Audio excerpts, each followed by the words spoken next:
Welcome. Today we will see the components of a cell in chapter number 10, cell and cell organelles. First of all, we see the cell wall. It is found around cell of algae, fungi and plants. ये कहाँ पे दिखते हैं ये cell wall? Only in plant cells, algae, fungi. Okay. Animal cells lack cell walls. Animal cell में ये cell wall रहती नहीं है. Cell wall is an elastic and strong coat around cell membrane. Cell wall कैसे रहती है? Elastic में से लवचिक रहती है और स्ट्रॉन्ग रहती है, लेकिन सेल मेम्ब्रेन के अराउंड में वो सेल वॉल रहती है. It is mainly compose of carbohydrates like cellulose and pectin. ये कैसे बनी रहती है? कार्बोहाइड्रेट्स. कौन से carbohydrates? Cellulose and pectin. Afterwards polymers like lignin, suberin, cutin are added in cell walls as per need. बाद में अगर पॉलीमर्स जैसे अगर नीड रहा तो कौन से एडेड होते हैं carbohydrates? Polymers, lignin, suberin and cutin. Okay. Functions of cell walls are to support and to protect the cell by preventing entry of excess water in the cell. Function क्या है cell wall का? Support करना cell को, अंदर के cell organelles का, and support करना और protect cell wall. Cell wall का प्रोटेक्शन कैसे करना है? अगर एक्सेस वाटर है तो उसकी वो सेल में एंट्री नहीं होने देना. मीन्स सेल वॉल की prevent the entry of excess water in the cell. After that plasma membrane, इसी को क्या कहते हैं? Cell membrane. It is thin, एकदम थिन रहती है वो, पतली, fragile and elastic covering that separates the cell components from outer environment. Thin रहती है और डेलिकेट रहती है, लेकिन एंड इलास्टिक, इसे लवचिक रहती है. Covering the separates that separates the cell components from outer environment. ये क्या होता है? आउटर एनवायरनमेंट से ये सेल कंपोनेंट्स जो है उसको सेपरेट रखती है सेल मेम्ब्रेन. स्ट्रक्चर कैसा है सेल मेम्ब्रेन का? स्ट्रक्चर ऑफ सेल मेम्ब्रेन और plasma membrane. Protein molecules are embedded in 2 layers of phospholipids. क्या होते हैं ये जो फॉस्फोलिपिड्स की जो लेयर रहती है, 2 लेयर्स, उसके बीच में ये प्रोटीन मॉलिक्यूल्स एम्बेडेड रहते हैं. मीन्स उसके 2 लेयर्स के बीच में ये पूरे प्रोटीन मॉलिक्यूल्स रहते हैं. Plasma membrane is said to be a selective permeable membrane. Plasma membrane को सिलेक्टिव परमेएबल मेम्ब्रेन कहते हैं. क्यों कहते हैं? Because as it is allows some substance to enter the cells while prevents other substance. क्यों उसको सिलेक्टिव परमेएबल मेम्बर कहते हैं? क्यों कि कुछ सब्सटेंस वो एंटर होने देते हैं सेल में और व्हाइल कुछ सब्सटेंस को अंदर आने से वो प्रिवेंट करते हैं. Due to this property useful molecules of water, salt and oxygen enter the cell and CO2 exits the cells. ये जो सेमी परमेबल मेम्ब्रेन, ये जो सिलेक्टिव सेमी परमेबल मेम्ब्रेन, ये जो प्रॉपर्टी है सेल मेम्ब्रेन की या प्लाज्मा मेम्ब्रेन की है, इसीलिए ये जो यूजफुल मॉलिक्यूल्स है जैसे कि वाटर, सॉल्ट, ऑक्सीजन, वो सेल में एंटर होते हैं और जो unwanted means carbon dioxide CO2 वो क्या होते हैं? सेल के बाहर जाते हैं. If any changes occur outside the cell, अगर बाहर सेल के बाहर में कुछ चेंज भी हुआ, the cellular environment does not change. तो भी जो सेल्यूलर एनवायरनमेंट, अंदर का जो सेल का जो एनवायरनमेंट है वो चेंज नहीं होता. Due to the plasma membrane this condition is called homeostasis. और ऐसी जो कंडीशन है उसको क्या कहते हैं? Homeostasis. How do substance travel in the cell? Cell में सब्सटेंसेस कैसे ट्रेवल करते हैं? देखो 2 एक्टिविटीज इसकी. देखो activities that consume cellular energy. क्या जो सेलुलर एनर्जी कंज्यूम करते हैं वो एक्टिविटीज कौन सी? एंडोसाइटोसिस. कौन सी? एंडोसाइटोसिस टू गल्फ और engulf food and other substances from outer environment. क्या होता है इसमें?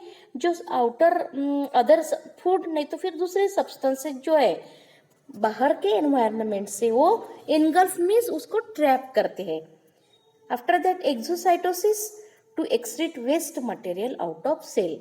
और जो वेस्ट मटेरियल वो सेल के आउटसाइड में वो एक्सक्रीट सेल से एक्सक्रीट करते हैं, उसको क्या कहते हैं, एक्सोसाइटोसिस। और गल्फ या एंगल्फ करना फूड आउटर एनवायरनमेंट से, उसको क्या कहते हैं, एंडोसाइटोसिस। ये कैसे होती है activities, by consume cellular energy. Okay, process those that doesn't consume cellular energy.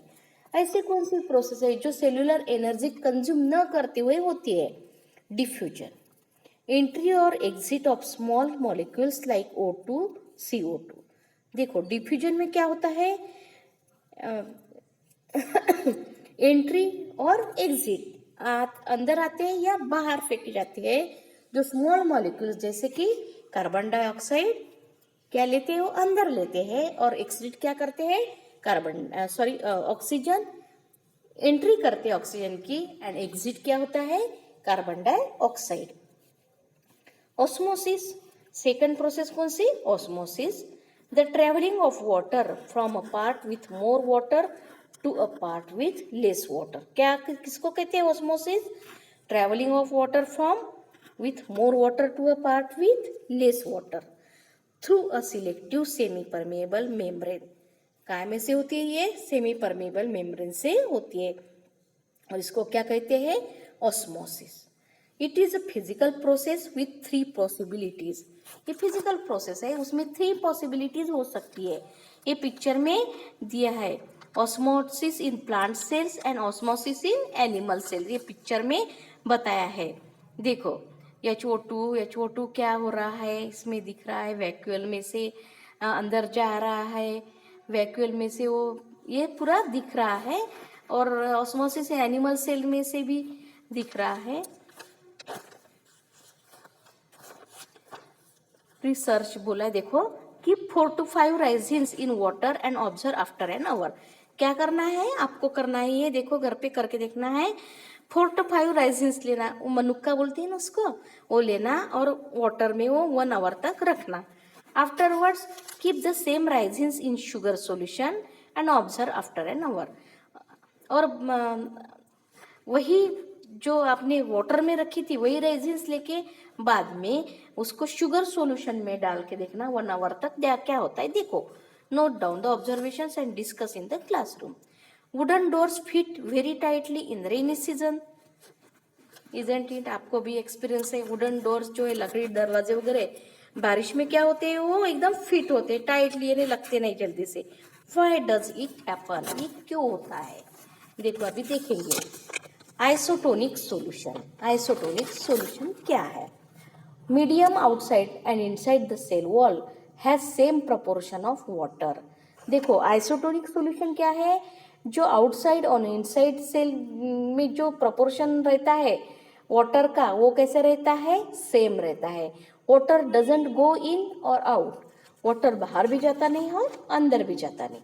Hypotonic solution, the cell has less water than outside medium. Hypotonic solution में क्या रहता है, सेल में कम वाटर रहता है, बाहर के मीडियम से वाटर कम रहता है सेल में, so water enters the cell, इसीलिए बाहर का वाटर सेल में एंटर होता है, and this is called the endosmosis. और इसको क्या कहते हैं, मीन्स बाहर का वाटर सेल में आना, इसको क्या कहते हैं, endosmosis.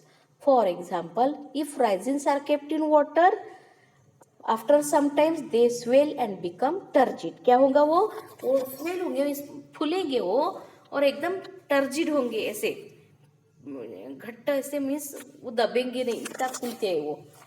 After that hypertonic solution, hypertonic solution क्या है, the cell has more water than the outside medium, so water comes out of the cell. ये जो हाइपरटोनिक सॉल्यूशन है, इसमें क्या रहता है, सेल में वाटर आउटसाइड मीडियम से सेल में वाटर ज़्यादा रहता है, इसलिए सेल में का वाटर क्या होता है, बाहर आता है। For example, if fruit piece are kept in thick saturated sugar solution, the water from fruit pieces enter the sugar solution.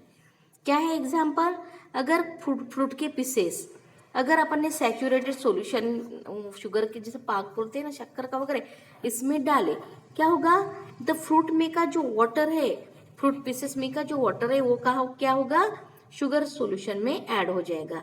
So the fruit pieces shrinks after a while. और आपको दिखेंगी ये जो फ्रूट की पीसेस है पूरी shrink हुई दिखेगी आपको। ये प्लांट सेल्स और animal cells is kept in hypertonic solution. Water comes out of the cell by the process of exosmosis. क्या होगा, ये प्लांट सेल और एनिमल सेल्स हाइपरटोनिक सॉल्यूशन में रखा तो क्या हो जाएगा, वाटर सेल में का जो वाटर है एक्सोस्मोसिस प्रोसेस से वो बाहर आ जाएगा। And there is contraction of cytoplasm, और साइटोप्लाज्म है उसका पूरा श्रिंक हो जाएंगे, मीन्स कॉन्ट्रैक्ट हो जाएंगे। This process is called plasmolysis, और ऐसे प्रोसेस को क्या कहते हैं, plasmolysis. Here we will stop. Next topic we will do in the next period.